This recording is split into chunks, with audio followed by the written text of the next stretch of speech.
What's going on, guys? Welcome back to another Game Time Discussions. I'm Emery Cuzzy. I'm sitting with Cameron Selby, and we're going to be going over the NFC East today. We're going to be continuing our outlook videos for, just everything that's going to be coming up for free agency and the draft, and just kind of how these teams kind of look going into next season. Because it's never too early. First off, don't ever say it's too early. It's not. And also, there's a lot of stuff that is going to happen in the next couple months that are really going to be big impacts. And if you want to know about your team, this is kind of the place to start, because we just came off the Super Bowl. We've seen a couple of, if you haven't watched our videos, there's a couple already. Also, like, comment, and subscribe when you get a chance, because that really helps us to get these videos out to other people and grow this community. But we're trying to get all these videos out, and we're just watching these teams and all these things, and free agency is about to happen, and we have these cap hits and all this stuff. So we're really diving in. So hopefully y'all are following along and you'll really enjoy this content. Yeah, and we're going to start off with the New York Giants, who have the third overall pick. Again, we're doing this in order 1 through 32 and what have you. Starting off with the Giants, who finished fourth in the NFC East. They were in pole position in Week 17 with the first pick, and winning a shootout via Drew Lock, 45-33, over the Colts, knocking them out of the playoffs, and then also knocking themselves out of the first pick. They're just kind of in, not no man's land, but just like they no longer control the destiny to pick how they want to, and now you have to rely on others who may be feeling similar thoughts, because both teams in front of them obviously have a quarterback need. Don't necessarily guarantee that either will take one, but at the end of the day, if you have a clear-cut guy like, this is my guy, you no longer have the opportunity to just let him fall to you. You got to go up and get him, or convince somebody else to not take him, which will be an interesting topic all offseason. Right. Upcoming too.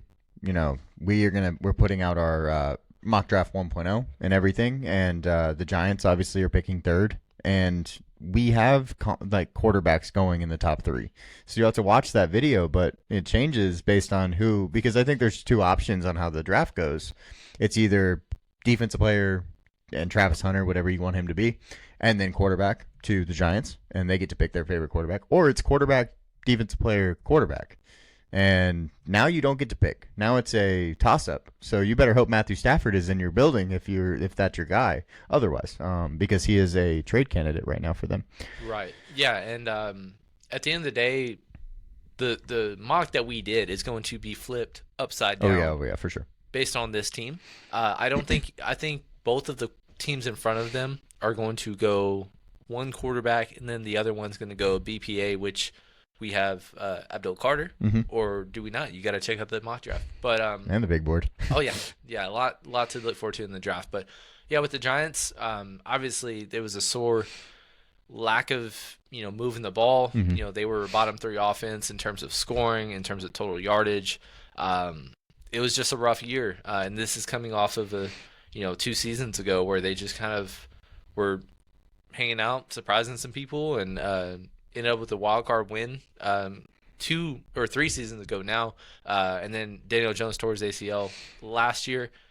They extended him anyway, and that was an awful decision, because they let their best player walk, and he set the record for all-time scrimmage yards, regular season, postseason, en route to a Super Bowl win within the division. So that's never a good look. And on top of that, it was a viral thing last year of the conversation between Saquon and the GM trying to convince one to stay, and it was just an awkward interaction and all that stuff. But it's a new year. The interesting thing is just them returning with the same staff. Yeah. The same, or for the most part, and the same GM. I thought this was the perfect spot where you got a top 3 pick, one of the highest value draft total values. For sure. I think they're ranked second as of now, according to Tankathon. That's usually when people just say, all right, new coach, new quarterback, or new coordinators, new GM, all that stuff. That's what a lot of teams have done recently, and they kept everybody in terms of those main pieces. So that really opened the door, and then also it's an eye-opener of the Stafford thing, like you alluded to. Don't know if there's validity to it, but there's legitimate smoke there. Yeah, yeah. And whether or not that's the right decision is besides the point. It's just whether or not they make that move. And really, that being a thing kind of opens up hey, maybe this, teams don't really value the quarterback class like not that they should, but that they probably need to have because of the fact that there's so many teams in the top 10 that need one at this very moment. Oh yeah. Looking at some of the things that we talked about we're going to talk about with the Giants though, and we've alluded to some of them, but just talking about how bad they are. First, scoring 31st, total offense 30th. I thought they were going to just leave Evan Neal at the right guard position, but it's he's kind of played right tackle and right guard, so I don't know what they're going to do with him. It's just kind of just a bunch of question marks and stuff around them, and we just have a lot of unknowns on everything that they're going to do, and they are a true wild card in this situation, in my personal opinion. That will describe a lot of things and tell us a lot of things about how we should be looking at the draft and these types of players and things like that. Yeah, and I mean the line finished 23rd, which is not awful, but at the same time, a lot of draft capital recently has been invested in the offensive line. Obviously, they took Evan Neal and Andrew Thomas both in the top 10. Will Hernandez was another guy that they drafted in the second round, if I remember correctly. So recently, in the last 3-4 drafts, they really invested highly to try to get a core, and really none of them panned out. Obviously, Andrew Thomas has played well when he's played, but each of him and Neal, both of them have missed 18 games over the last 2 seasons due to significant injuries, and so it's just not working what they're currently doing. And really the lone bright spot for them last year was Malik Neighbors, who set a rookie record for most receptions as a wide receiver and then finished 7th overall in receiving. So it was kind of an interesting dynamic of just like, hey, they've got good pieces. And on top of that, they traded for Brian Burns from Carolina to pair with Kayvon Thibodeau to have a really strong, pass rush duo. So they have pieces. It's just a lot of depth needs to really hit, and they really need to nail a class similar to this, that first round picks kind of low in terms of being highly regarded, but there's a lot of second and third round talent. Yeah, and they absolutely. have a lot of picks in that range to do so. Yep. Let's go over to the next team, and Dallas Cowboys. 26 on the cap space, which is something that we like to monitor, especially for teams that did not do as well as they expected to. There's a reason that their cap space is where it is. It's because they tried to push and play well, but they also didn't sign anybody last year. A lot of unrestricted free agents going into this offseason. Dallas is not a fun team at the moment, and I'm not sure if they're going to get any better. So I'd love to hear your take because... So last year it was funny. One of our first videos we did was the NFC East because Washington had the second pick, and so they were the second division that we covered. And I went on the big 10, 15-minute rant of just how frustrated the moves and like going all in. All in was the meme all of last offseason because he made the quote, whether or not he believed it or if you fell for it, that's on you. But usually he just tries to put a headline out there. And they signed nobody, and the draft class was a rough one. Typically Dallas is one of the better teams. Whether or not you want to make fun of them because they just cannot break through to get back to the NFC title game, which now that Washington has hit the NFC title game, they're the biggest drought of any NFC team. All 16 of them, Dallas is dead last in terms of their last NFC Championship appearance, and the next worst team is 2010. Dallas was 1995. So that's how big of you can double the drought, and that's how bad it's been for the Dallas Cowboys. But at the end of the day, they're coming off before this season, which was down because not only injuries to defensive side of the ball, Dak Prescott also went down with a hammy, and they went off 3 straight 12-win seasons, which I believe was the first time that they had done that in a long, long time. So, they've drafted well. They just missed this past year on instant impact players. We went on and on all offseason how Tyler Guyton was not the guy, and everybody was playing him as this is the Tyron Smith replacement. He had 0 snaps at left tackle, and obviously that was not a great selection thus far. But on top of that, they have another Hall of Fame lineman that is a free agent. And the biggest takeaway I have of this entire soliloquy that we're going to do with the Cowboys is the departures. Right. D-Law, Zach Martin, Odigizua, Rico Dowdle, Eric Kendricks, they're one free agent signing. Yeah. Brandon Cooks obviously was serviceable as a wide receiver 2/3. Golston depth. Kavonte Turpin, they're all pro return guy. Both backup quarterbacks. People want to say, "Oh, Dak went down. Cooper Rush. He'll get us through it." He's no longer there. Pro Bowl Brian Anger. Yep. I mean, he's the only punter that we're going to put as a departure, but it's because he's been that good. All those guys are gone, and I wouldn't be shocked if every single one of them didn't return because they have no cap space. Mm-hmm. And on top of that, Dak has the highest cap hit by a wide margin in terms of any quarterback. Because of the way to get over the cap, they are going to kick the can down the road another year. Right, yeah. And cut that $89 million cap hit down to probably about 35 to 40. Get about 30 million cap space and then not do anything with it. So it's going to be interesting to see how they approach. But I would expect, based on their coaching moves that they've made so far, to be very conservative, and it's going to frustrate a lot of fans.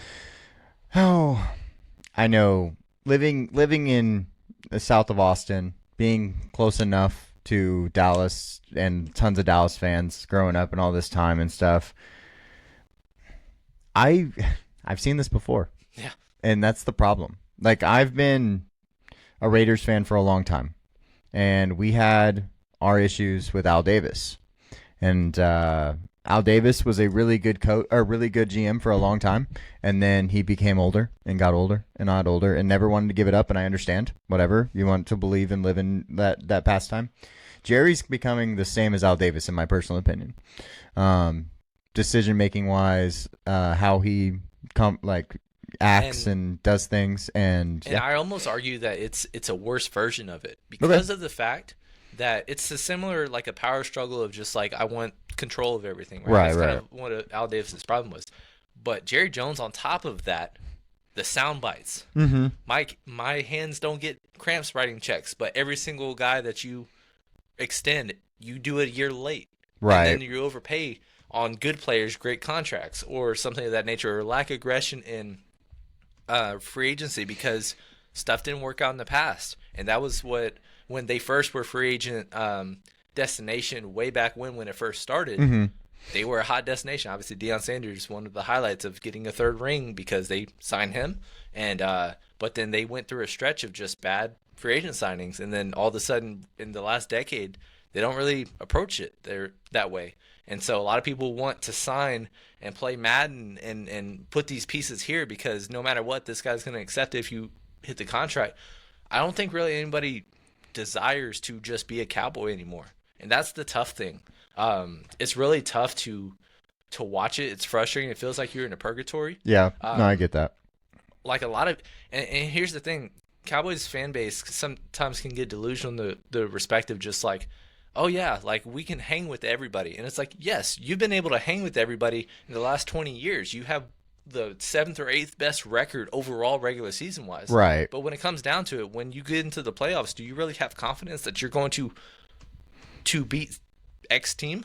More often than not, they've run into the wall once they've gotten to a better situation. Or against a better team, yeah, that just has more talent. That's the tough part. And then a lot of people this past year was calling for Mike McCarthy's head. Yeah. Like, hey, we don't want him to return. Sometimes the grass is not greener on the other side. And nobody, because of the cap space, combined with Jerry Jones' power hunger as a GM, wanted this job. This was almost the least desirable job in the entire sport. Mm-hmm. And the only one that wasn't, or that might be worse, is New Orleans because we see the cap situation. That is the only reason there. Dallas, not only, I mean, they don't have cap space right now. It's not like they're going to be broke for years to come. No, yeah, for sure. Even if Dak, yeah, they overpaid for him, whatever. It's not like that's going to handicap them as much as others, I don't think. But at the same time, man, like there was nothing available, and you drove a coach out, and then now you went with Brian Schottenheimer, who nobody was trying to hire. That's another thing. And then every single major position, first time position here, right? And it just feels like, without saying it, they're punting this season, and I don't know if it's going to turn into a tank, but it doesn't feel like this is like winning hasn't felt like a priority, but it feels like that even more so now. I think the Brian Schottenheimer, and I've told people this, I think that was just for power, like to be able to hold the power, because I don't think, like, Jerry wants to have people in there that he can be like, hey, no, we're doing this, we're doing this, and they need to, like, they're gonna listen. And I think that was what that pick was, like them deciding, like, oh, we're gonna bring this guy. Like that's what it felt like. Bill Parcells kind of really turning the team around, because at the start of the 2000s, 3 straight 5-11 seasons, Right. they brought him in to really turn around the roster, and then he basically resigned Mm-hmm. because of the lack of ability to handle. They promoted internally. That's a common theme in Dallas. And Wade Phillips took the reins. One of their best teams was 07, the 16-win Patriot undefeated season. Right. Kind of overshadows Dallas being a 13-3 number 1 seed. Mm-hmm. I think they had 13 Pro Bowlers that year. But yeah, they have the occasional elite team every like 3-4 years. But the coaches that they hire, Wade Phillips, Jason Garrett, and then waiting too long to let them go. Mm-hmm. That's a big thing. That's for them. kind of what do, it ends up being. And then with Mike McCarthy, when they started hiring, at the time I was like, this is the right signing. But it was more so, I just know that Mike McCarthy isn't power hungry, and I just want to call plays. That's his MO. And he was a success in terms of overall winning games. 3 straight seasons at 12-5. 12 wins. But at the end of the day, like, whether it's quarterback play, whether it's coaching, just didn't get the job done at the end, and they haven't done enough to turn that around, and it doesn't start by doing the moves that they're doing right now. No, I completely agree with you. So let's go over and talk about some of the stuff that, here it is. Dak, QBR, terrible. I mean, that's a really big thing. Getting Dak more weapons other than just CD is going to be something I think that we're going to see, hopefully, especially, maybe finding draft weapons here and there. And I'm not talking about Ashton Genty. No, everybody's pegging there. Yeah. We're going to talk about the mock draft. You can see whether or not we select him there, but I just feel like Dallas is going to piss people off because, and this doesn't necessarily mean it's going to be the wrong decision. Right. But I bet you everybody, in the public is like, you got to pick G&T. Look how bad the running game was. All your running backs are not on the roster and stuff like that. You need a running back. They're not going to pick a running back. I just feel it, at least in the first round. I feel it in my bones that they're not going to make that move. But that's not necessarily the wrong pick. But at the end of the day, like you said, Dak coming off a career worst QBR, another season-ending injury. He's had 2 of those in the last 4 years. Largest cap hit as of right now, and it'll be one of the largest even after a restructure. Defense really took a step back after Dan Quinn left. They brought in Mike Zimmer. That did not work out. But you obviously saw because of a 1-year contract. It was a rental. It was a temporary spot anyways. But, yeah, second to last in scoring. Most rushing touchdowns allowed. That's not Dallas's MO.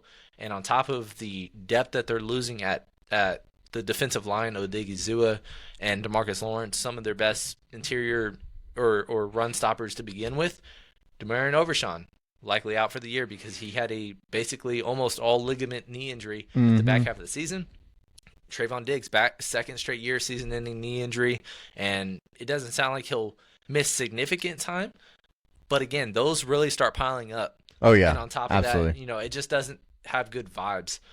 So at the end of the day, I just think this is my early bet that this is going to be the 4th place team in the division. The Giants, no matter what they do, whether they go the rookie route or the veteran route, I just don't feel like they will be as bad or have a frustrating year like Dallas will. Dallas. And it's going to be tough to stomach and go through, but maybe it's a necessary thing that has to take place to find the elite coach that maybe 1 year later actually wants to take the job, right? Or what have you. But one of the hardest strengths of schedule this year, all that, nothing is really in favor of Dallas right now, and so I would just temper my expectations if you're a fan or trying to bet any kind of overs, whether it's Dallas players or win totals. Yeah, no, I agree. It's a tough situation to say the least. Mm-hmm.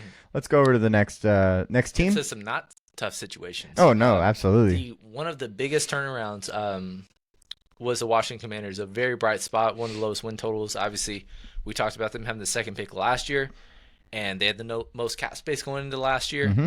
They got Dan Quinn, and they just said, spin, spin, spin. We're going to completely overhaul this roster. They had so many free agents and so many holes, and they just did a hell of a job turning it around. This was a franchise best turnaround of 8-win difference. Go ahead. I was actually going to say how surprised I was with seeing the cap space. After all the free agents were signed and everything, 78.11 million, they're going to do it again. Yeah. Like, that's I don't see why not. I mean, yeah, that's the type of cap space you can do anything with. You just made it to your first NFC title game since 1991. That was the longest drought in the NFC in general. And you've turned it around to where you can instantly just be way more aggressive because it's like, hey, we're no longer on this timeline of incrementally getting better. This is like, oh, no, we turned this shit around, and now let's go be aggressive because I think Jaden Daniels, the way he played, one of the better rookie quarterback seasons in history, essentially. Yeah. The first rookie quarterback, first-round pick to lead this team to the NFC or any conference title game since 2009 in Mark Sanchez, and we all know it was the defense that did that. Not right, yeah. This was all Jaden Daniels.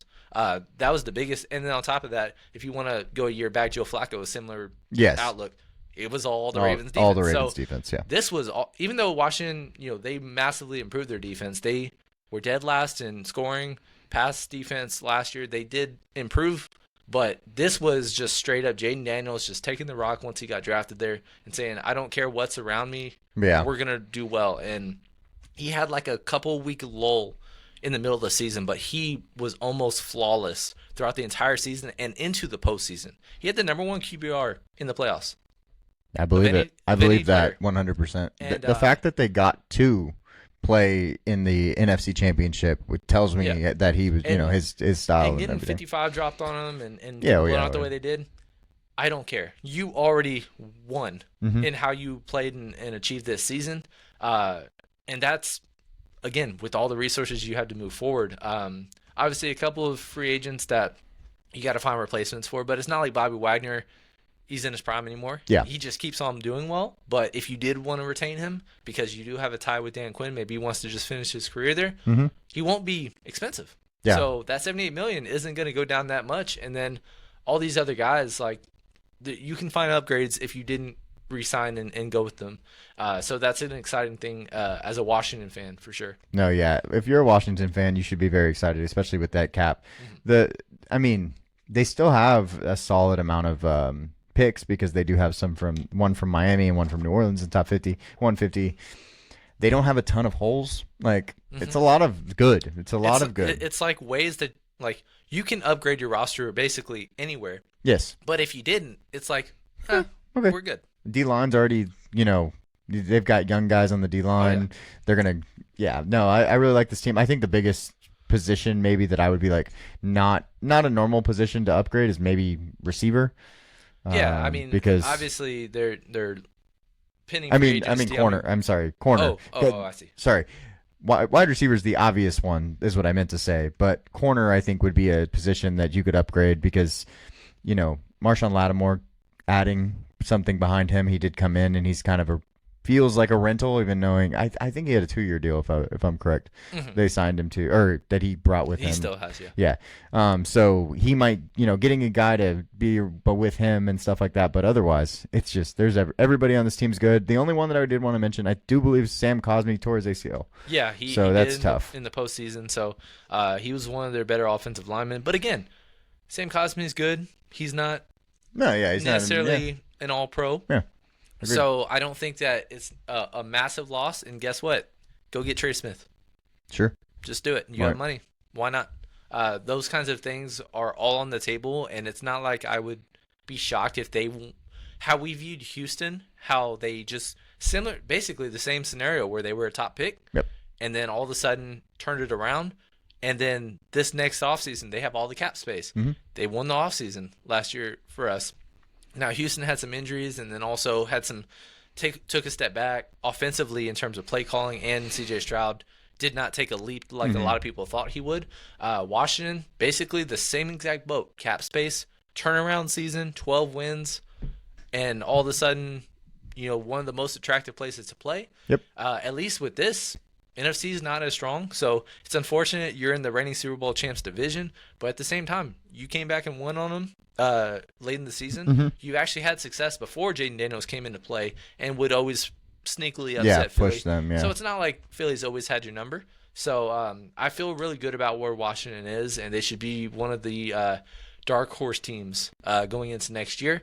The only thing is, there's always the danger of, was this a 1 year off? And you kind of have the danger of failing to meet expectations, similar to what Houston did. Yeah, how do you rank them and stuff like that too? Is like a weird situation in my personal opinion. If they were hypothetically in the NFC South, I would say that they have the second best chance to make the Super Bowl. Yeah, as of right now, absolutely. Just because of the lack of needing to go through. The high talented. Because with Philly and Washington, no matter what happens, they could be the two best records. But similar to what happened with the Minnesota Vikings and Detroit Lions, one had to go on the road. And guess what happened to that one team that went on the road? Out in the first round. Mm-hmm. So either of these teams can be one of the two best teams in the conference, but no matter what, one of them is going to go on the road. Yeah. And you always could fall into a scenario where injuries just kind of come on top, or you just run into a bad matchup like Minnesota did the Rams, and then all of a sudden it was all for naught. For sure. And then the Super Bowl winning team in the Philadelphia Eagles, they get to be on an early video actually because of how we do this, but one of the most loaded rosters in football.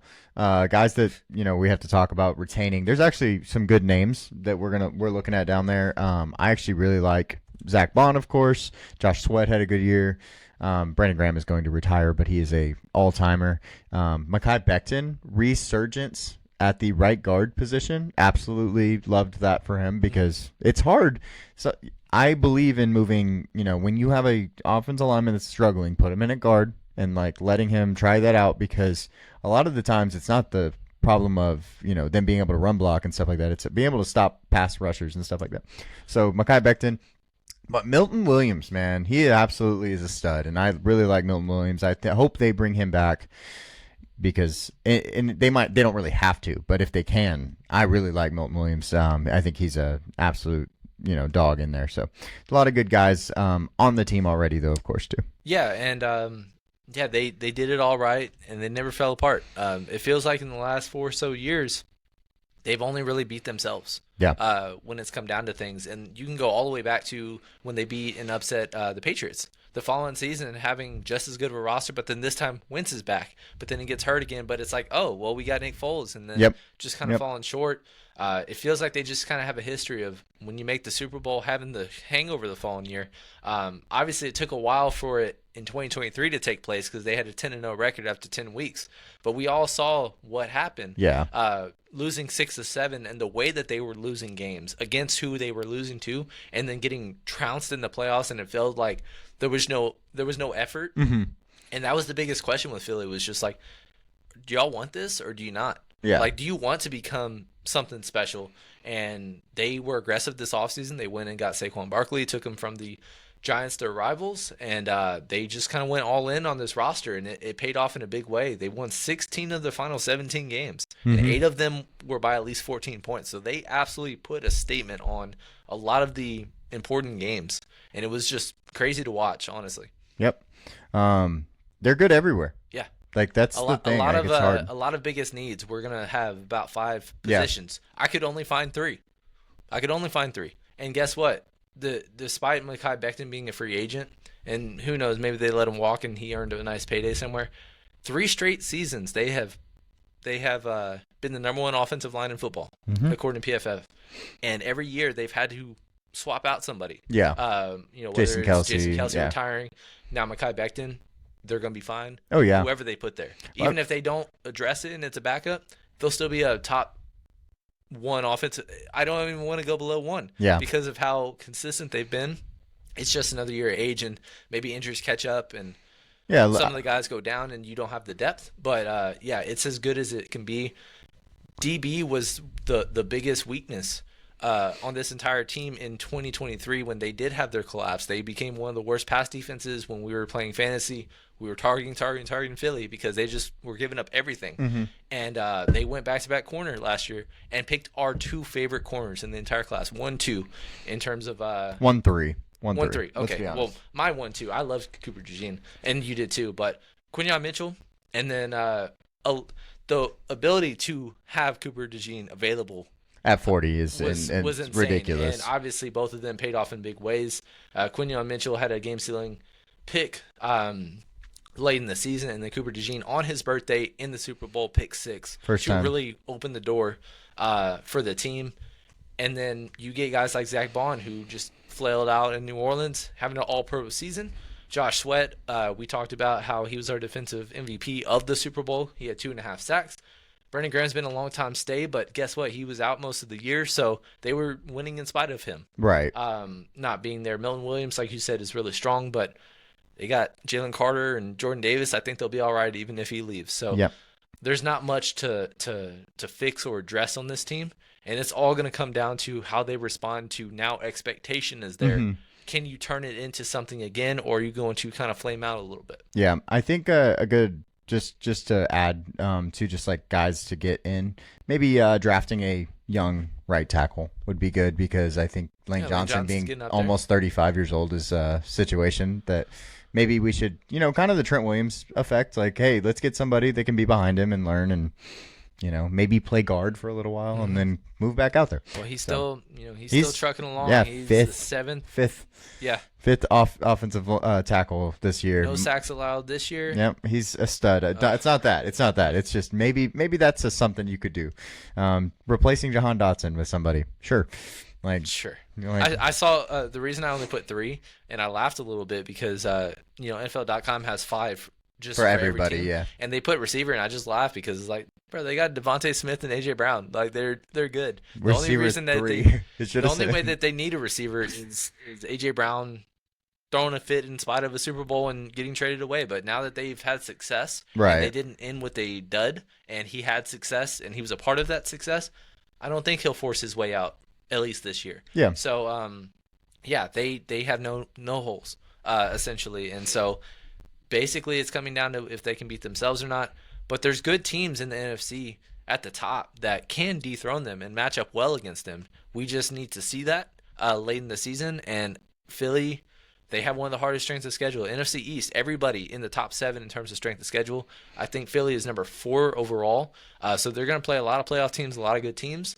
And it's going to be huge to see whether they can weather the storm, because if Washington is able to squeak by and win the division, because nobody's been a repeat winner in 20 years in this division, all of a sudden you're on the road, and then you got to go to the Rams, you got to go to Detroit, you got to go to Washington, you got to go to Minnesota, Green Bay, whoever, if you end up the 5 seed. So that's the pressure, I think, is going to be a huge thing, and we'll just kind of see what they do with it.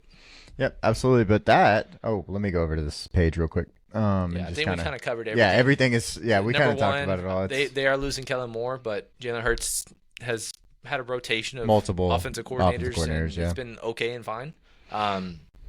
He just kind of shows up in the bright moments, and he was Super Bowl MVP for a reason. Number 1 total defense, 2nd in scoring. When you can score 30 and you can only allow 13, that's a really good combination to just have that's pretty solid. Very safe. So they are the easiest bet to make the playoffs next year. They are the Super Bowl favorites as of now. But the thing is, just with one of the 3 or 4 best teams in the NFC also in their division, there's the risk, because Minnesota had to have 14 wins and be a wild card team because of how good their division is. So it just kind of it's a we'll see and wait and see. But throughout the offseason, they will be number 1 in any kind of power ranking or Super Bowl favorite for sure, because of the fact that they're just talent. Yeah, talent. They did score 55 points and then 40 points in back-to-back games and blew out 2 of the best teams in the NFL. Yep. It is what it is. Like, you just can't. I mean, they almost. I'm just saying, we almost called it, and the Rams almost got them. No, they did. Because if Puka, who was it? That down the sideline pass that caught out of bounds at the end of the game, right? It was Puka, right? I think so. I think it was Puka. Yeah. I just remember it was close. They were getting closer. And they got into the red zone and left.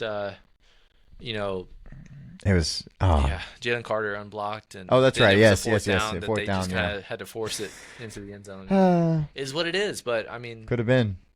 Who knows if the Rams just completely just tank? It sounds like there's interest in moving on from their top players that are aging out. So, Philly. Yep. But we appreciate y'all hanging out with us. Let me get this off. There we go. Off the screen. We appreciate y'all hanging out with us. That is our NFC East video. Please go like, comment, and subscribe on this video. If you have any comments that you want to talk about for the NFC East, I mean, there's a lot of stuff, obviously, and we're really early, so there's a lot of people and different opinions and speculations. We love to hear them all. But we appreciate y'all hanging out with us, at least for this amount of time. Yeah, I appreciate you guys tuning in. Please let us know what we nailed on the head, or what we just are completely head in our asses, the points we made. But I feel like this is one of the divisions that it's just like, I feel like I'm gonna have an easy time picking 1 through 4 when we do our ranking, or like how the finishing order. And I'm not gonna reveal how I feel it, but I kind of alluded to some structure of it. It feels like I know exactly what these teams are going to be at the end of the season, and we're basically 10 months from that. So it's not like it's too predictable, but I know the direction these teams are going, and it just kind of depends on if they'll put the paper to actual performance on the field, because this entire division, like I said, is in the top 7 in terms of strength of schedule. Basically what we said about the AFC North last year is going to be repeated on loop throughout the offseason. Yep, absolutely. So we appreciate y'all hanging out with us, and we'll see you on the next one.